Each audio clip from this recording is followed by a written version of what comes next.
నమస్తే అమ్మా. సార్ మీ పేరు? నా పేరు జక్కారమణ. ఎక్కడి నుంచి సార్? గురిజాల టౌను. ఏంటి సార్ మరి ఏ విధంగా ఉండబోతున్నాయి రాజకీయాలు? ఎన్నికల సమయం అయితే దగ్గరకు వచ్చేస్తుంది కదా. రాష్ట్రంలో పేద ప్రజల ఆశాజ్యోతిగా డాక్టర్ వైఎస్ఆర్ రాజశేఖర గారి ఆశీస్సులతో జగన్మోహన్ రెడ్డి గారు ముఖ్యమంత్రి కావడం జరిగింది. అదేవిధంగా ఈరోజు సంక్షేమ ఫలాలు కరోనా టైంలో కూడా పేద ప్రజలకి సంక్షేమ ఫలాలతో వాళ్ళకి ఎటువంటి ఇబ్బంది లేకుండా చూసిన ఘనత జగన్మోహన్ రెడ్డి జరిగింది. అదేవిధంగా ఈరోజు పేద ప్రజల కోసం అనేకమైనటువంటి సంక్షేమ పథకాలు తీసుకొచ్చి ప్రజల ఆశీస్సులతో వాలంటీర్లను పెట్టి వాలంటీర్ సర్పంచులుగా చేసిన చరిత్ర ఒక జగన్మోహన్ రెడ్డిగా ఉంది. ఎమ్మెల్యేలు చేసిన చరిత్ర భవిష్యత్తులో రాబోతుంది. రేపు 2024 ఎన్నికల్లో వాలంటీర్లను ఎమ్మెల్యే చేసే చరిత్ర ఒక జగన్మోహన్ రెడ్డి గారు తీసుకొచ్చే పరిస్థితి కనపడుతుంది. అంటే మరి మన మాజీ ముఖ్యమంత్రి చంద్రబాబు నాయుడు అయితే చెప్తున్నాడు కదా, ప్రజల భవిష్యత్తుకు నాది గ్యారంటీ అని చెప్తున్నాడు. బాబు గారు గతంలో రైతు రుణమాఫీ ప్రకటించారు, డ్వాక్రా రుణమాఫీ ప్రకటించారు.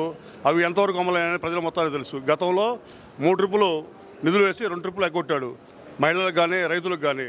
ఈరోజు రైతులు కానీ మహిళలు కానీ బీసీలు కానీ ఎస్సీలు కానీ ఎస్టీలు కానీ అన్ని సామాజిక వర్గాలు జగన్మోహన్ రెడ్డి గారికి అండగా నిలబడతాయి.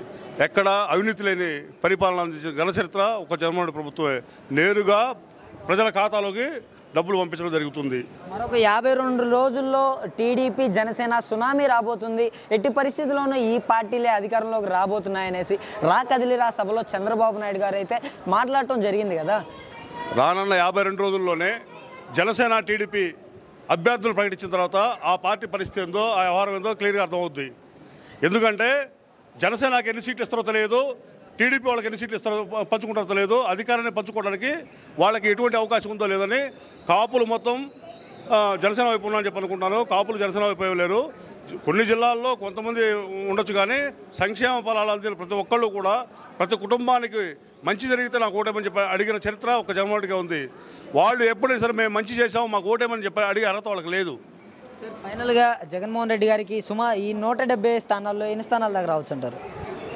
110 స్థానాలు అయితే మేము ఖచ్చితంగా గెలుస్తామని చెప్పి చెబుతున్నాం.